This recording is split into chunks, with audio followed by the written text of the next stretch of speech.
la atención. Capítulo número Juan, el Evangelio de Juan, capítulo número 14. Vamos a leer en este Evangelio de Juan, capítulo número 14. Nos dice la palabra, versículo número 1: no se turbe vuestro corazón, creéis en Dios, creed también en mí. En la casa de mi Padre muchas moradas hay. Si así no fuera, yo no lo hubiera dicho.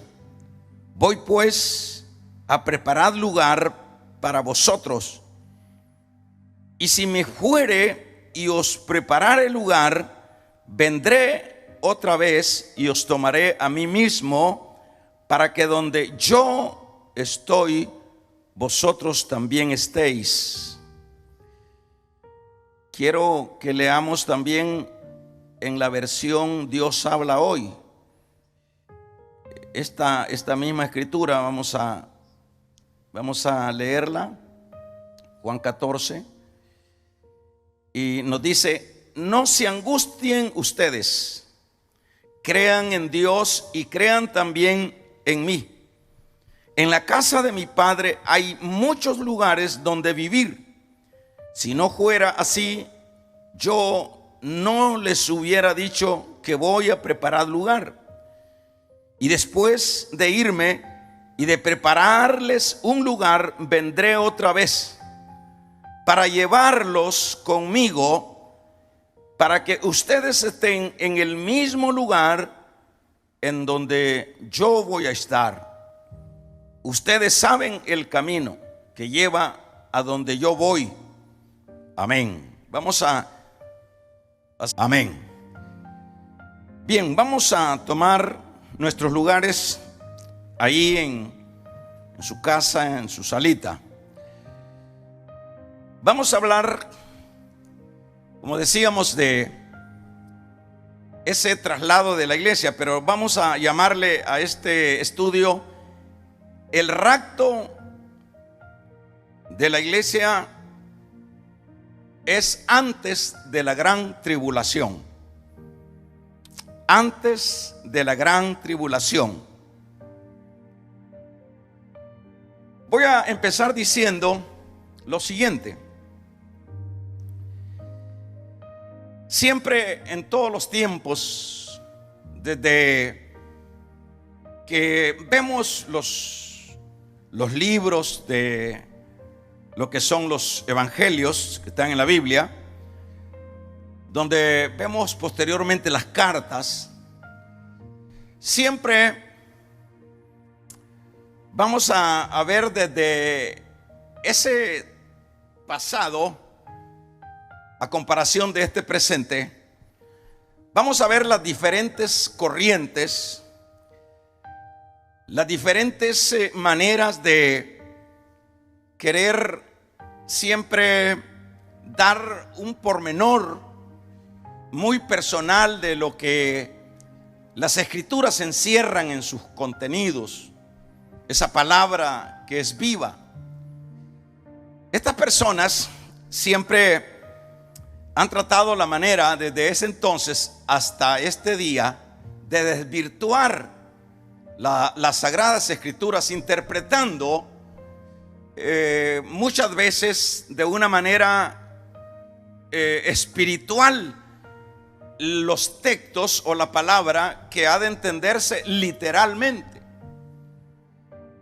Porque el empezar como a ver las escrituras de una manera espiritualizarla, que eso del rapto pues pudiera entenderse, como dicen algunas líneas, debe de entenderse de una manera espiritual y no literal. Pero eso es un error, por supuesto. Y siempre eso lo han venido practicando, dije, desde el inicio, siempre desvirtuando lo que Dios, por su Espíritu Santo, dejó estampado en este libro. Aunque es un hecho que la Biblia se complementó siglos después, pero esa palabra que se vino recopilando y se vino sumando para hacer el cano divino, esa palabra siempre no fue alterada, porque oralmente se explicaba, se llevaba a cabo a todas las comunidades oralmente, aunque no escrita. Pero por ejemplo, digo esto porque a estas alturas, esas corrientes también que en este particular desvirtúan lo que es el rapto de la iglesia, pues no es un secreto para la iglesia que maneja esa conservación de las escrituras y esa doctrina. Es un hecho que sabemos que hay corrientes que están queriendo desvirtuar esta verdad, que no hay que verla en el campo espiritual, sino literal, como vengo diciendo. Y estas corrientes últimamente están atacando esta doctrina por el hecho de que dicen que es una doctrina que hace unos 100 años se la inventaron los teólogos modernos, y que no es de esa manera como debe de verse o interpretarse o aplicar tal enseñanza. Eso, como dije, es algo que contradice a la palabra que está escrita. Contradice por el hecho de que si eso le podemos decir o ver que es una manera no real, que esto es algo que se ha venido a retomar ahorita en estas últimas épocas de la iglesia. Esa es la razón por la cual yo tomaba el capítulo número 14 del Evangelio de Juan, donde, por si, bueno, siempre el que anda torcido siempre le buscará una manera de interpretación a versículos como los tales, o a palabra como la tal. Por ejemplo, acá, esa es la razón por la cual dije, vuelvo a repetir, retomo este capítulo 14, que es un hecho, pues, que quien habló esta palabra fue el mismo Señor Jesucristo. Fueron los discípulos que sabían que estas palabras las dijo el Señor, y como decía, ellos la escucharon y la grabaron y la enseñaron oralmente por mucho tiempo, hasta cuando ya esto se fue llevando a escrituras.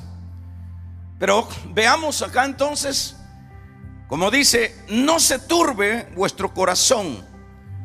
Aquí está hablando de una actitud que los discípulos empezaron a experimentar, un comportamiento de confusión, de insatisfacción, de no claridad, en el trasfondo de que el Señor viene diciendo que Él se va. Es decir, de esa manera se aplica ese versículo, en el sentido que Él le dice: no se turben, no se aflijan, no vean como una cosa que es inentendible. Más bien les está diciendo, después de que les ha dicho que no se turbe, y eso es lo que nosotros leíamos en la versión Dios habla hoy: no se angustien ustedes, les dice, crean en Dios y crean también en mí. Hay un énfasis en el que crean. En el que crean ¿qué? En el que crean en sus promesas, en el que crean en su palabra, porque no es una palabra humana en este caso, es la palabra de Jesús de Nazaret, el Hijo del Hombre, es decir, Dios hecho hombre, está dando esta palabra. Y le dice: en la casa de mi padre, sigo con la versión Dios habla ahora, en la casa de mi padre hay muchos lugares donde vivir. Aleluya. Qué importante es leer esto, hermanos. Aquellos que a veces nos deprimimos, a veces nos angustiamos, a veces estamos como entrando en un proceso de confusión y de inseguridad dentro de la vida por lo que está en el entorno. Pero mire qué importante es lo que el Señor les está diciendo acá: en la casa de mi padre hay muchos lugares donde vivir. Así es que alegrémonos. Esta es la palabra de Dios. Lugares donde vivir. Si no fuera así, yo no lo hubiera dicho, que voy a preparar lugar, o un lugar, dice esta versión. O sea, si eso no fuera así, mire, hermano, qué importante esto. Si eso no fuera así, yo no lo hubiese dicho. Está diciéndoles a ellos el Señor, y se nos lo está diciendo a nosotros. No lo hubiese dicho, dice. Así que dice, después voy a preparar un lugar. Dice, así que no les hubiera dicho que voy a preparar un lugar. Y después, fíjese bien, de irme y de prepararles un lugar. Aquí viene lo que dicen que es una doctrina o una idea de hace algunos años, de unos 100 años atrás, que se ha dado el auge del rapto de la iglesia. Aquí está, dice acá: y después de preparar lugar, dice, vendré otra vez para llevarlos conmigo, para que ustedes estén en el mismo lugar en donde yo voy a estar. Qué precioso, ¿verdad? Vengo y los voy a llevar. Vamos a preguntarle a los Tomases si creen esta palabra, porque dentro de los conglomerados cristianos persisten los Tomases que quieren tocar, los Tomases que quieren ver para creer. Acuérdese que la Biblia nos manda a ser creyentes. La Biblia nos manda a no dudar de la palabra. Ya lo hemos estado estudiando en los martes, que el dudar de la palabra, el no ser creyente, es un pecado contra Dios, porque estamos poniendo a Dios en una posición de inferioridad, en una posición de mentira. Entonces, el creyente, los Tomases, debemos de reactivarnos a la fe y debemos de retomar esta palabra, porque esta palabra no es como ya lo hemos dicho, no es una escritura de un animador de los muchos que hay ahora, porque hay miles de libros para animarse, para tomar una actitud positiva. Esta palabra es viva, como dice el escritor a los Hebreos, es viva y eficaz. Esta palabra no es la de un pensador, esta palabra es la palabra de Dios. Y la palabra de Dios es viva, quiere decir que esa palabra en este interpretar es una palabra que no es muerta, es una palabra que se cumple al pie de la letra. Eso es lo que yo menciono muchas veces, ese versículo donde dice: el cielo y la tierra pasará, pero mi palabra no pasará, dice el Señor. O sea que esta palabra hay que creerla, hay que comérsela. Esta palabra es mía, esta palabra es verdad, esta palabra.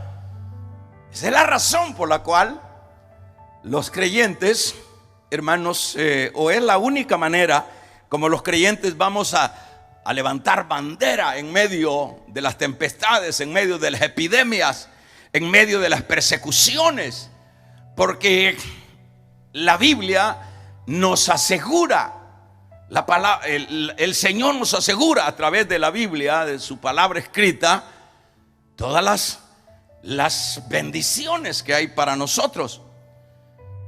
Y vamos a ver, entonces acá está diciendo el Señor que va a venir. Está diciendo eso, que Él va a venir. Acuérdese que en el libro de Hechos de los Apóstoles también habla de ese regreso. Cuando lo ven ir los discípulos allá en Lucas 24, también les hace ver, pero ahí hay un detalle que lo vamos a mejorar y lo vamos a afinar probablemente el próximo jueves, si todavía Cristo no ha venido en esta semana. Vamos a ver qué es lo que vamos a detallar ahí, donde dice que así como le habéis visto ir en las nubes, así vendrá, ¿verdad? Así como le habéis visto ir. Es decir, ahí habla de verlo, venir, pero eso lo vamos a explicar posteriormente. Pero retomando y reforzando el que dice: me voy, pero volveré y los tomaré a mí mismo, para que donde yo esté, vosotros estéis. Esos versículos fortalecen esa veracidad del regreso del Señor. Ahora, en este caso, vamos a ir sacando pues conclusiones, como es que se pueden o pueden ir entendiendo, o pueden ir dándole sus interpretaciones los que se oponen al rapto de la iglesia, los que espiritualizan el rapto de la iglesia y no lo ven un acto literal. Vamos a ver acá, estamos viendo y aclarando esos detalles. Dice pues acá que la iglesia en ese entonces, creo que en el versículo número 16, si no estoy mal, sí, capítulo 14, verso 16 de el mismo Juan 14, nos habla. Quiero que vayamos despacio para que aprendamos.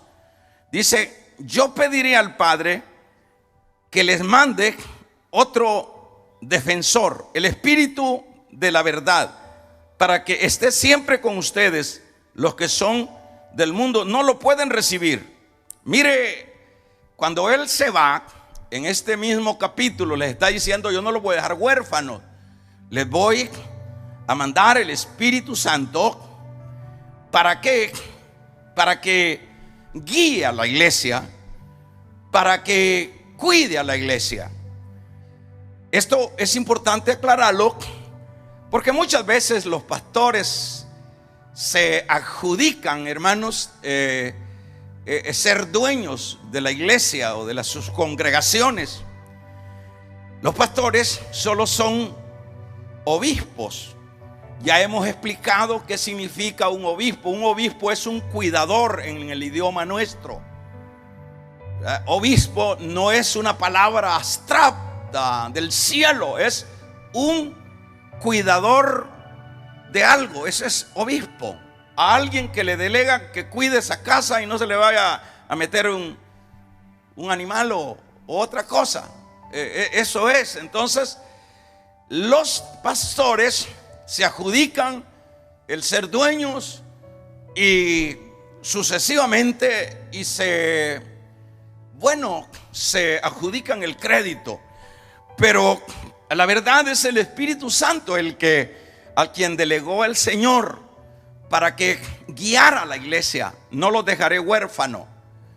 Cuando se habla en la palabra griega paracleto, lo que significa es el que nos acompaña, el que nos ha venido a acompañar. El Espíritu Santo, mi hermano, qué tremendo es esto. Y no sé si voy a alcanzar, pero es importante ir aclarando esto. Parecería que el trabajo del Espíritu Santo sería menor que los otros, como el campo que desarrolló el Padre, como el campo que desarrolló el Hijo. Yo pienso que cada uno ha hecho una gran obra, y en el particular el Espíritu Santo, que no es el tema, se le delegó la iglesia para que la cuidara, para que la guiara, para que la dirigiera, que obviamente pues tomara el Espíritu Santo a pastores, a hombres, para que se las encomendara a los hombres y que cuidaran de la iglesia, obviamente bajo la tutela del Espíritu Santo. Ahora vamos a ver, para que la perfeccionara sería, ahí llama a los siervos, a los pastores, a los obispos, que dije que son cuidadores, ¿verdad? Eso de reverendos, esos volados, a ver de dónde se lo han hallado, pero así es el hombre de orgulloso. Aquí el único reverendo es Dios. Así que vamos a ver, este asunto se va a dar, ¿cuál? El regreso que está diciendo el Señor en el capítulo 14 de Juan, que va a venir a traerlos. Por ejemplo, cuando habla de traerlos, hay un espacio. Acuérdense que he venido diciendo que los primeros cristianos siempre estaban como viendo el regreso de Cristo en esos días de ellos. Estaban en una expectativa, pero el regreso de Cristo Él nos dio fecha, no dijo cuándo, pero vamos a ver, el regreso de Cristo se iba a dar mientras la iglesia se desenvolvía, guiada por el Espíritu Santo y usando a los pastores. Ese periodo, a esta fecha, nosotros ya oscila entre 2000 años, 2000 años de esta promesa. Es un tiempo largo para lo humano, porque pues sí, tenemos el crono, que es el reloj que nos mide las horas, los minutos, pero sabemos que como Dios no usa la hora de acá, porque Dios, lo que en su gloria, en su poder, es el kairó de Dios, es decir, es el tiempo de Dios, no se mide con el tiempo nuestro. A tal grado que Pedro dice que 1000 años es un día para Dios en el crono de Dios, y un día son 1000 años. Ahí podemos tener una idea que prácticamente para nosotros es un tiempo lejísimo, 20 siglos y más todavía, pero para Dios solo han pasado 2 días. Así que por eso es que Él no tiene prisa. Solo han pasado 2 días, de acuerdo a lo que dice Pedro. Entonces, pero en estos 2 días, fíjese bien lo que está sucediendo en estos 2 días. ¿Qué es lo que ha pasado? Lo que ha pasado es que la maldad del hombre ha subido a los extremos. La maldad del hombre, aun cuando Dios en su misericordia ha venido, hermanos, promoviendo su iglesia, el Espíritu Santo, la iglesia que es la sal de la tierra. Pero el hombre siempre a lo malo le ha llamado bueno y a lo bueno malo. El punto es que se ha llegado a un extremo de tanta maldad en este tiempo, porque si vamos a ver cuándo fue que se suscitaron entonces los juicios de Dios. Y esto, póngale atención. Cuando, por ejemplo, la maldad de los hombres antediluvianos es lo que permite que Dios tenga que enjuiciar y a la vez rescatar al justo Noé. Ahí nosotros podemos ver que es después que ha aumentado la maldad de esa generación donde viene la intervención. Y eso es lo que sucedió con el respecto de Sodoma y Gomorra, cuando los sodomitas habían llegado hasta la cúspide del pecado, en ese nivel, es ahí donde baja Dios y pasa por donde Abraham y le dice: vamos a hacer un mandadito por ahí, esos dos pueblos ahí, esas dos ciudades. Y el mandadito es, por último dijeron ellos, porque no le habían dicho a Abraham, o a Abraham no le habían dicho todavía el mandadito que iban a hacer, y después entre ellos platicaron. Y Abraham es nuestro amigo, contémosle qué es lo que vamos a hacer. Y le contaron.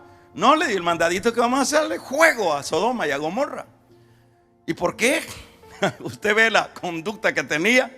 Habían cambiado, de ahí aparece la palabra sodomismo, de Sodoma, porque ellos habían cambiado lo natural, habían cambiado las reglas para vivir una vida desenfrenada. Pero ahí es donde llega ya el momento culminante de Dios para, en este caso, de ellos enjuiciarlos. Pero ¿qué tiene de diferencia los tiempos nuestros para hacer ese contraste? ¿Qué es la diferencia que tenemos ahora nosotros? Usted no puede, por ejemplo, yo lo he dicho en algunas oportunidades, si Noé pudiera venir en estos tiempos, se quedaría asombrado. ¿Asombrado en qué sentido? Que sin duda la maldad que ahora hay no es ni la sombra de lo que estaba en el tiempo de Noé. Sí, el pecado ha abundado, el pecado ha superado niveles extraordinarios, terribles en el mal. Y eso debe de traernos a nosotros pues una reflexión, cómo Dios va ordenando las cosas, porque Dios es el Dios de orden. Dios lleva todo, no altera nada. Dios no es reactivo. Dios es ordenador, es proactivo. Todo lo lleva dentro de ese plan perfecto. Y en este caso Él ha estado esperando por 2000 años, por 2 días. Dice: bueno, en 2 días la maldad ha llegado tanto, ha permeado tanto al hombre, que ahora a estas alturas, hermanos, por ejemplo, lo que es el humanismo. ¿Qué es el humanismo? Eso es algo diabólico. Es el hombre por el hombre. Ya eso de Dios ya no tiene nada que ver en la cultura y en la ciencia humana. Es decir, ya eso de Dios es ridículo, eso es para viejitos. El hombre por el hombre tiene que sacar su pecho, el hombre tiene que evolucionar en sus alcances de lo que ellos piensan alcanzar. Por ejemplo, que este hombre moderno ahora le va a poner atención a la palabra. No, como yo lo he dicho, para ellos esto no. Y eso es lo que se está enseñando incluso en las iglesias. En las iglesias los pastores modernos lo que están enseñando es el relativismo, que no hay verdades. ¿Por qué es que critican a la iglesia cuando a veces el pastor, basado en la palabra, vamos a ver, exhorta a la iglesia a vivir una vida santa? Usted no ha visto el montón de gente criticando pastores legalistas, pastores, ¿por qué? Porque dentro de las iglesias, hermano, se ha promovido, ya no se promueve la santidad, sino el relativismo. Ya no hay una verdad que hay que ponerla en práctica, que es la verdad absoluta de la Biblia. Sino todo es relativo, no. Dios lo que ve es el corazón. Las iglesias están llenas de eso. Yo hoy estaba orando y estaba llorando al escuchar una alabanza de los 80. De los 80, cuando yo recién era convertido. Dios mío, qué santidad había todavía en esos tiempos. No digo perfección, pero ay, hermano, la vamos a poner un día de estos, esas alabanzas. Aquella que dice aleluya, gloria, aleluya. Es una congregación que se llama congregacional, grupo congregacional. Y veo a todas aquellas mujeres con su velo lindo, aquellos velos largos así que les queda tan preciosos a las mujeres. Y aquella, nada de gritos, de brincos, de agua, de sacos tirados y botando gente. Una presencia poderosa de Dios. Hace poco, hermano, tremendo. Yo decía, tiempos ya pasaron. Y yo decía, ¿por qué? Yo me preguntaba, Señor, yo he luchado acá pidiéndote ayuda para que haya esa presencia. ¿Y sabe qué me decía el Señor? Lo que pasa es que tú puedes luchar, pero la gente, la gran mayoría de los que nos congregamos, todos andamos con la pata inflada o hinchada. Entonces, aunque uno, hermanos, esté luchando por meter al pueblo, el pueblo está dormido, el pueblo está chateando, el pueblo está, hermano, no hay una santidad como la que habían algunas décadas atrás.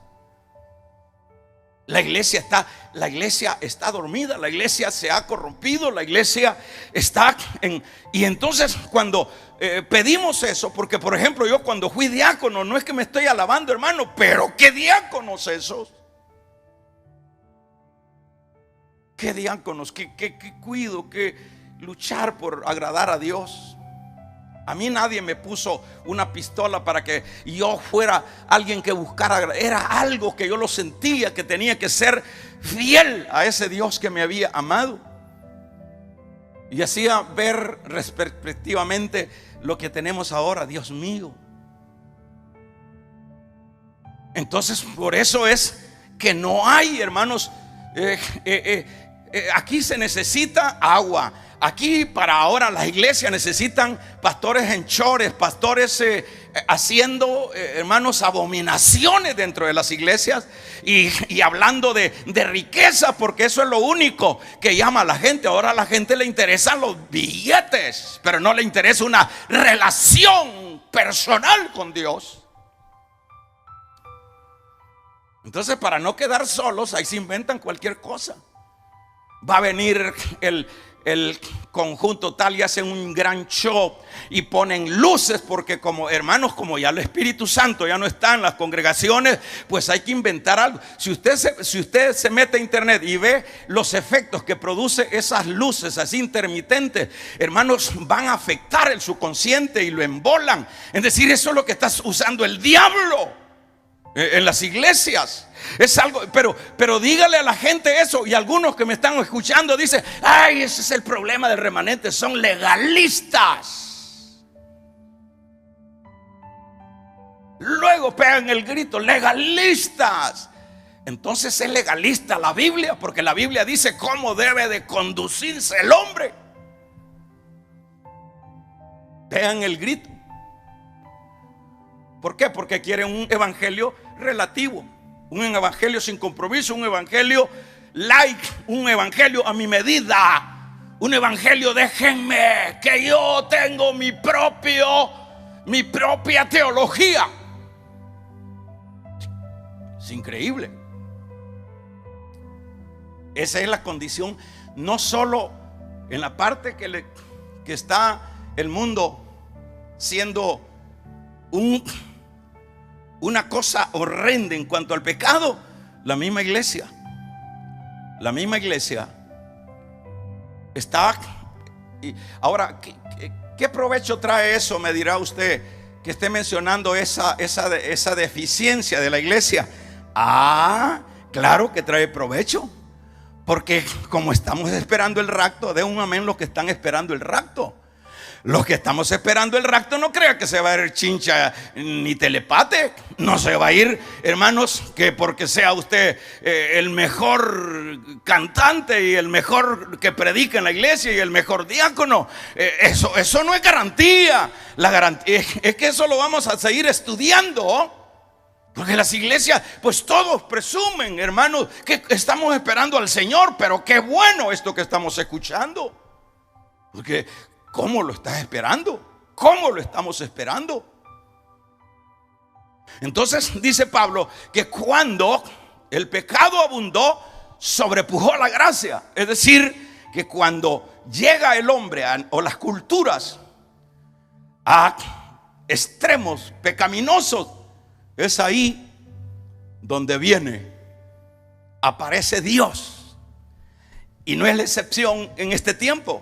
Yo no tengo más espacio de seguir mencionando toda la decadencia en la que hemos caído, hermano. Pero oiga eso, oiga esto. Es sin duda el momento oportuno para que vuelva, para que se cumpla lo que dijo el Señor en Juan 14, 1 en adelante. Es el momento, porque siempre el Señor ha aparecido cuando el pecado ha superado las culturas. Si usted habla de pecado, casi que hay una gran mayoría de donde han legalizado el aborto. Eso es asesinato, hermano. Si sacamos un promedio, ¿cuántos son los niños asesinados diariamente? Son millones de niños que se asesinan en un año. ¿Qué es este coronavirus? Esto no es nada, son millones de niños. Pero miren los gobiernos si dicen algo. Y es más, han aprobado leyes. Eso es asesinato. Es un asesinato cruel. Una aquella persona que no ha tenido la oportunidad de nacer, antes lo matan. ¿Qué diríamos de la legalización del homosexualismo, de los sodomismo? ¿Qué diríamos? Ahora ese movimiento, yo no, si alguno de ustedes me está oyendo, oye, quiero decirles, no somos enemigos de ustedes. Queremos que ustedes comprendan que Dios, varón y hembra, hizo, y los dos serán una sola carne. ¿Y a dónde se han encontrado esos derechos? Que yo tengo estos derechos, es puro pecado. Y aparte de eso, las legislaciones de los países han dado el aval. Y eso es tremendo. Ver mujeres con mujeres casadas, hombres con hombres besándose con los grandes bigotes. Hombre, que no cree que eso le repudia a Dios, hermano, besándose un hombre con otro hombre. La boca, pues, porque allá en Medio Oriente se besan aquí la oreja, no sé. Pero es increíble hasta dónde ha llegado el pecado en estos tiempos. El humanismo, el materialismo, el asesinato. Cada quien hace su propio, como dicen, hace su propio contenido para aplicarlo a su vida. Cada quien está haciendo lo suyo. Pero lo que hay que ponerle atención a eso es que siempre cuando se está llegando a esos niveles es cuando siempre ha aparecido el Señor. Siempre. Se recuerda, por ejemplo, a Nínive. Nínive ha llegado a los extremos. Pero es ahí donde manda el Señor a Jonás. Porque, es decir, cuando ya se llega. Entonces ahorita el Señor no va a mandar a Jonás. El Señor lo que va a hacer, aleluya, lo que va a hacer el Señor es, hermanos, hacer cumplir lo que le prometió a la iglesia. No se turbe vuestro corazón. Creéis en Dios, creéis también en mí. En la casa de mi Padre muchas moradas hay. Si así no fuera, no os hubiese dicho, voy pues a preparar morada para vosotros. Y si así, verso 3, Reina Valera del 60, me fuere y os prepararé el lugar, vendré otra vez y tomaré. ¿Cuándo va a ser ese momento? Previo de todos los acontecimientos que el Señor dijo en Mateo 24, 8, 24, 1 en adelante y 24, 8 en adelante. Previo a eso. Entonces lo otro es cuando la maldad se haya multiplicado, como dijo, será como los tiempos de Noé. será el regreso del Señor. Es decir, cuando ¿cómo se llama? La punta del pecado no es que llega a lo plano, aplanado, nada, esto va para arriba. Pero es ahí donde viene Dios a cumplir esta palabra. A Pablo el Señor se la reveló. ¿Qué le reveló? En el capítulo 14, bueno, en la Biblia, a ninguno de los apóstoles nosotros vemos que el Señor le haya dicho a los apóstoles, a los 12, de esto que iba a hacer, que él, en el sentido que fueran ellos pues los que por el Espíritu pudieran haber tenido esta confirmación. Fue a Pablo que se lo confirma el Señor en una revelación. Es decir, a Pablo, esa es la razón por la cual vámonos entonces vamos a ver, por eso Pablo le llama en Primera de Corintios, le llama misterio 15:50, y vamos a ver, ahora dice 50 y 51, Primera de Corintios, pero quiero, vamos a ver, Dios habla hoy. Pero quiero que conozcáis el designio secreto de Dios. Aquí dice el misterio, dice en la Reina Valera.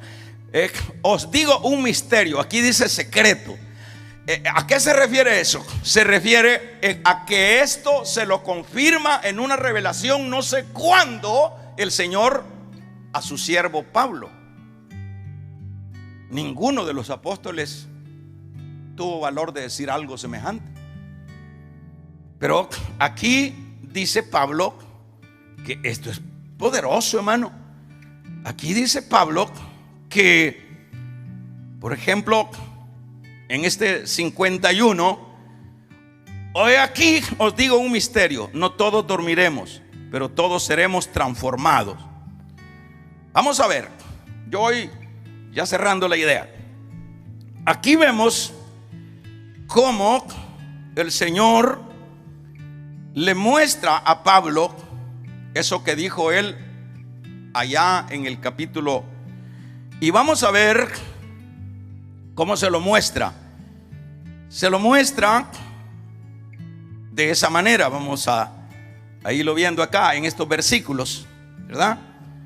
Lo vemos que dice en el 14, en el 4:17. Vamos a leerlo de Primera de Tesalonicenses, así que no se me apresure. 4:17 dice en el 16, porque en el 15: por esto les decimos a ustedes como enseñanza del Señor, dice Pablo, a él se lo reveló el Señor, que nosotros los que quedemos vivos hasta la venida del Señor no precederemos o no los vamos a adelantar. Esto es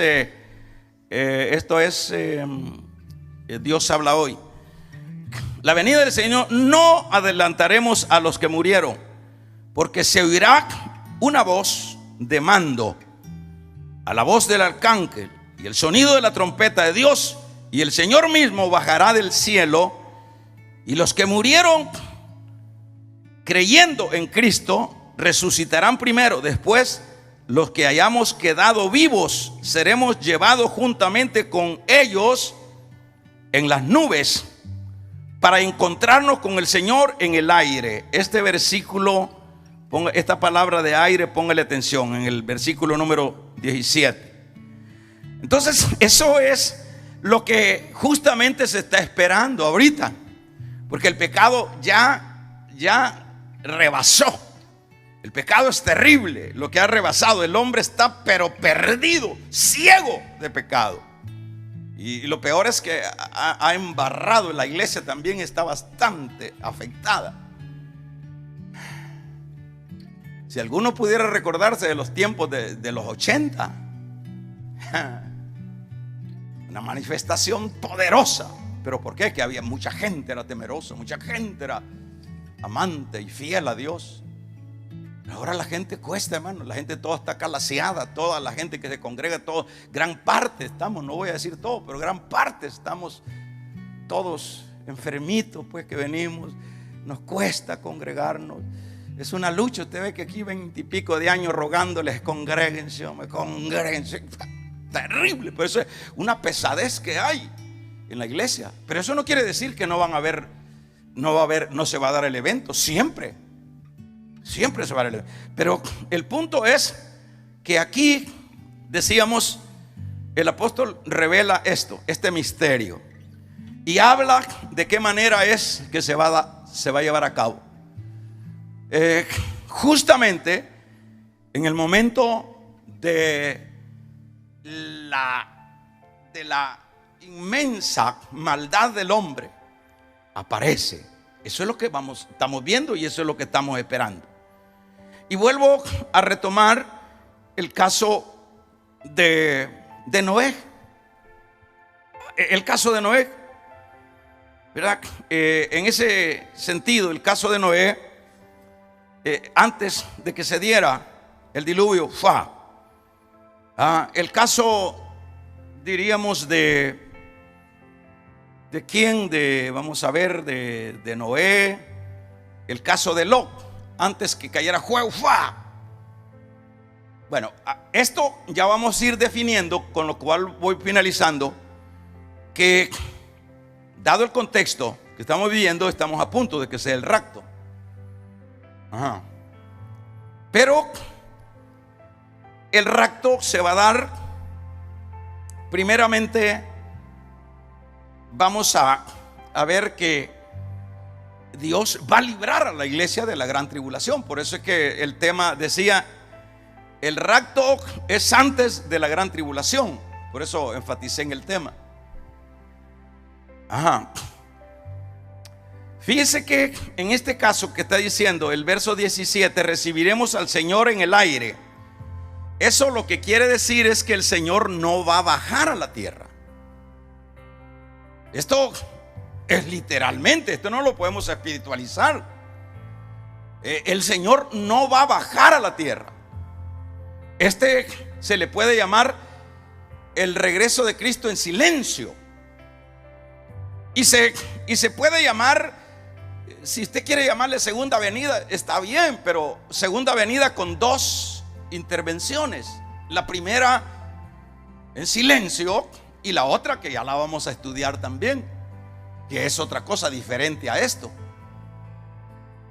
Ahora, aquí vemos que Dios le revela esto a Pablo y este evento se va a dar en el aire. En el aire. Decíamos el jueves pasado que por qué no se ha dado.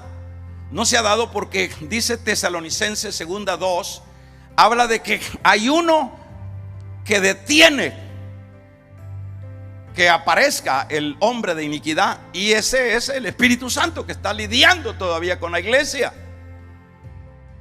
Pero en el preciso momento que viene el Señor hasta las nubes, en el aire suena la trompeta y son solo ese pueblo. Fíjese que después vamos a estudiar, para que no peleen conmigo los que están tenazmente peleando que la iglesia va a pasar la tribulación. Sí la va a pasar, pero ya le voy a decir qué iglesia.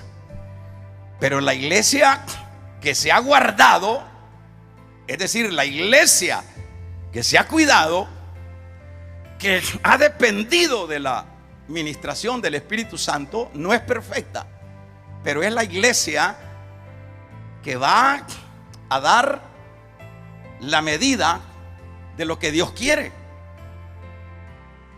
Y todo, allá vamos a ver, tenga paciencia, pero esta iglesia con la que se va a casar, porque decíamos que Él viene a llevarse a la novia y se la lleva el Espíritu Santo. Por eso es que cuando la iglesia se levanta, el Espíritu Santo más bien levanta a la iglesia y se la lleva al aire, a las nubes, al Señor. De ahí agarran un vuelo que no tienen que hacer escala en Miami, sino que de un solo van hasta el tercer cielo. Y sabe, ¿a qué van? Van a casarse, va a casarse. Pero ¿con quién se va a casar? ¿Usted cree que el Señor se va a casar con una impillona que está en la iglesia? Hay que usar la lógica.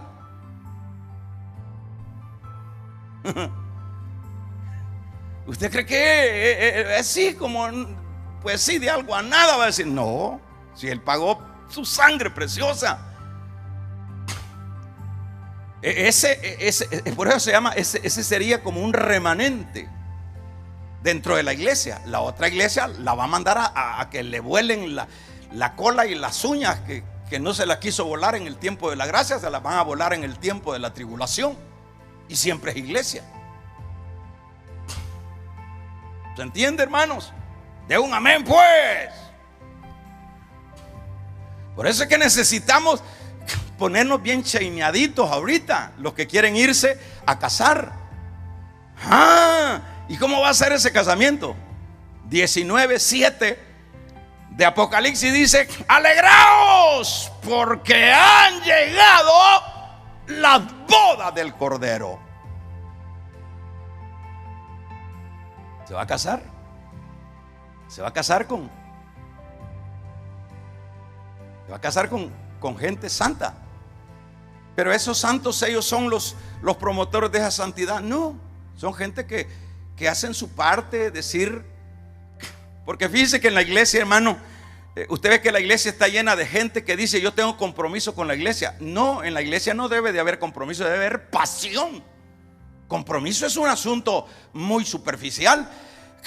Es como el caso de Marta con María. María tenía compromiso de darle comida al Señor, pero había una que estaba apasionada, que no quería tanto la comida, sino la palabra. Esa es la iglesia.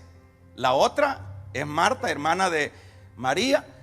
O sea, la otra es la otra parte de la iglesia. Entonces, ¿qué es lo que hace? Por ejemplo, si hablamos del diaconado, a pura fuerza, puro grito, puro compromiso, no es pasión. Pero no se preocupe, hermano. Dios tiene licuadoras de esas modernas.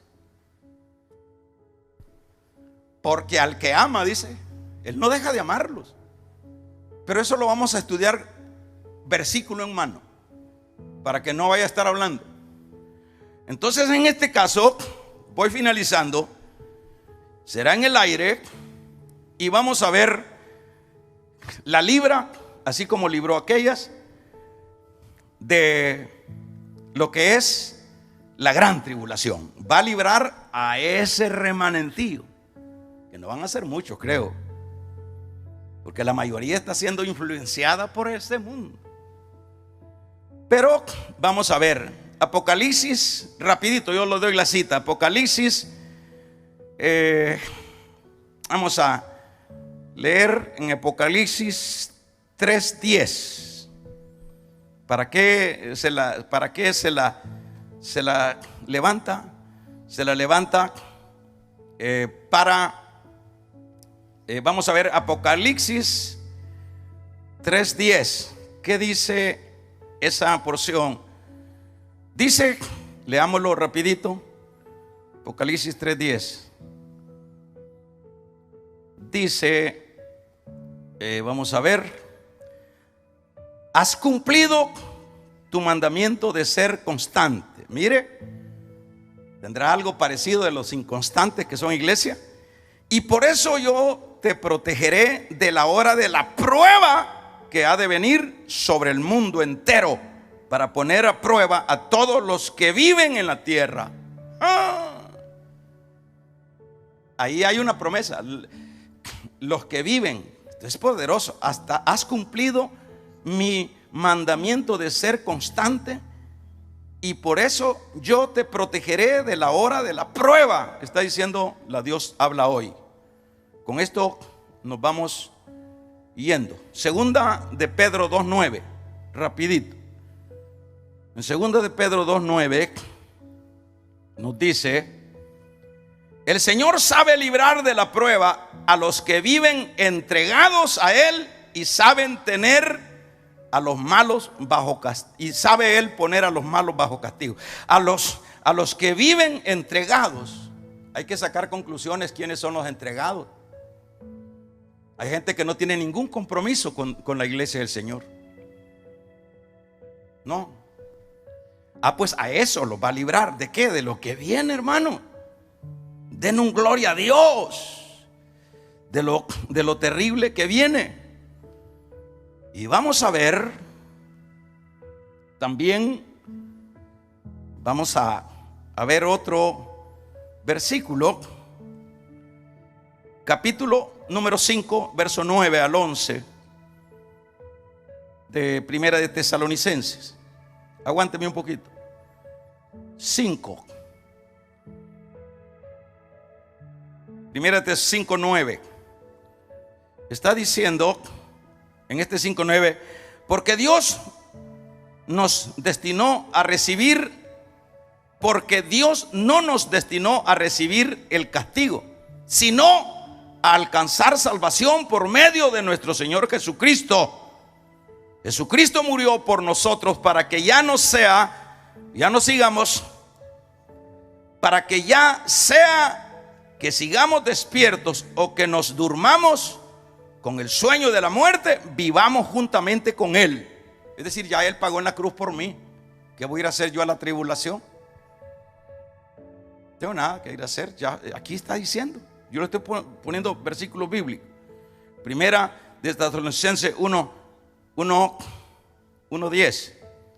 Rapidito, primera 1:10.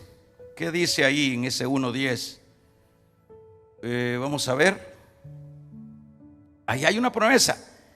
Y esperar que vuelva del cielo Jesús, el Hijo de Dios, el cual Dios resucitó. Jesús es quien nos salva del terrible castigo, igual que Noé. Gloria a Jesús, el que nos salva del terrible castigo. Ahora, ¿para qué lo salva? Ya decíamos anticipadamente, para casarse con ella. Finalizo diciendo, si en este momento, ahí le puedo traer un montón de versículos más, donde Dios ya se comprometió a librarnos de la prueba de juicio que viene sobre esta tierra, que es lo que está para darse eso. Sí, está para darse. Pero Él viene a traer a esa muchacha que está bien bonita. Esa iglesia que es la que va a tener el privilegio de casarse. Y casarse ahí sí no lo interprete de una manera como pudiéramos verlo en lo social.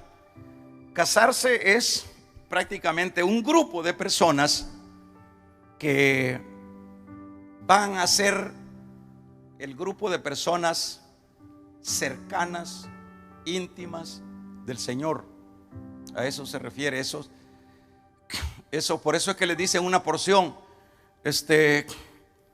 como ustedes estuvieron conmigo en las luchas, en las batallas, yo los bendeciré y les daré. Es decir, ese tipo de gente, como fueron los apóstoles, era el grupo íntimo. Pero para que vayamos ya delineando que en ese grupo íntimo había algo que no eran todos, pero eran discípulos todos. Eso es lo que vamos a ir delineando posteriormente.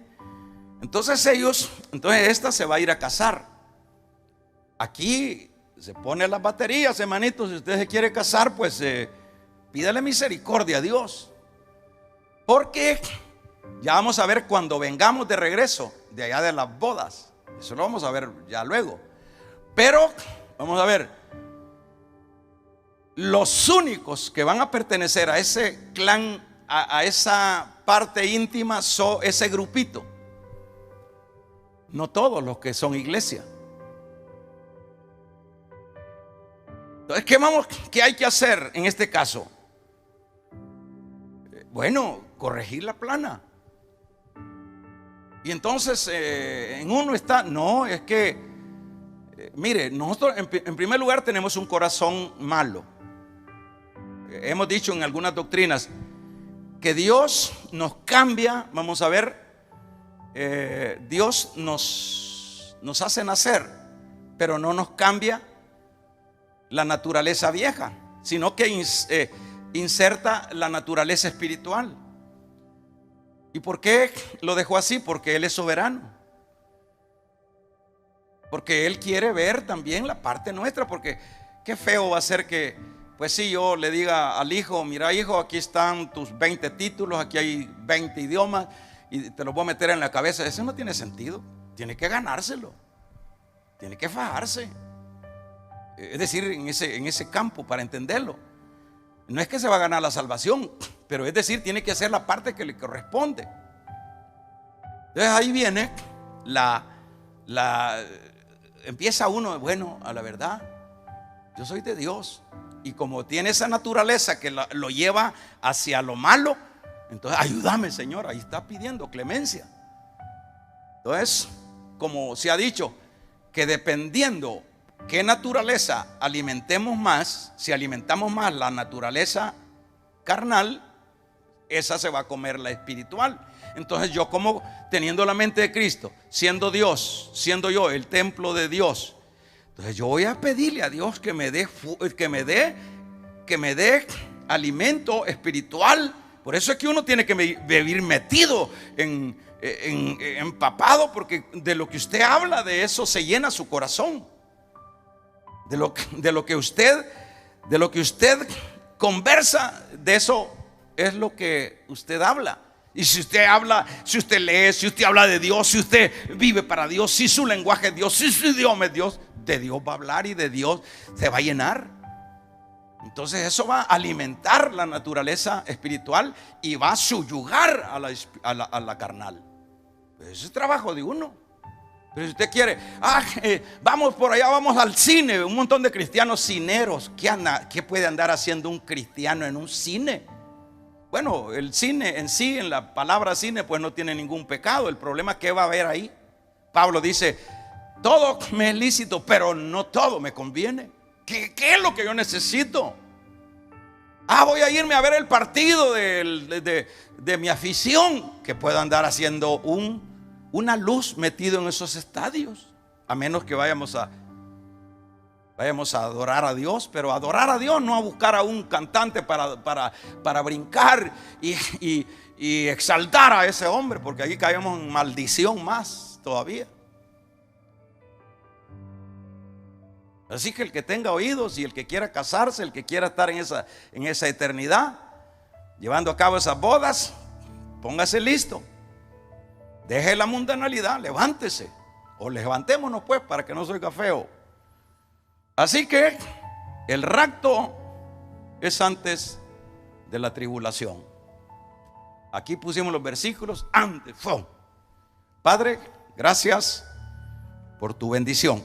A ti sea toda gloria y a ti sea toda honra. Ayúdanos a vivir, Dios, para tus propósitos, porque queremos irnos, queremos ser restaurados. Ayúdanos a mejorar estas partes flacas. Ayúdanos a no ser indiferentes. Ayúdanos a no ser cristianos comprometidos, sino cristianos apasionados, porque ese es el que da, el que perfila para ser novia y previo esposa. El apasionado no le es difícil venir al culto. El apasionado no es difícil leer la Biblia. El que está apasionado, eso lo vemos en el caso de los que están enamorados, pues esos no sienten dolor, aunque les supriman ahorita que no se puede mover de un municipio a otro. Media vez esté enamorado, se aviente el cerco. Menos mal que ahora hay esas redes, ¿verdad? Que algo alivian los muchachos. Pero si no hubieran esos volados, es decir, esa es pasión, algo de eso. Pero la iglesita que tenemos hoy en estos tiempos, ¡ay, Dios! Damos ganas de llorar.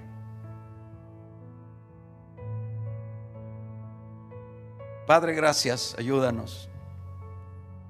Quiero irme en ese vuelo, Señor.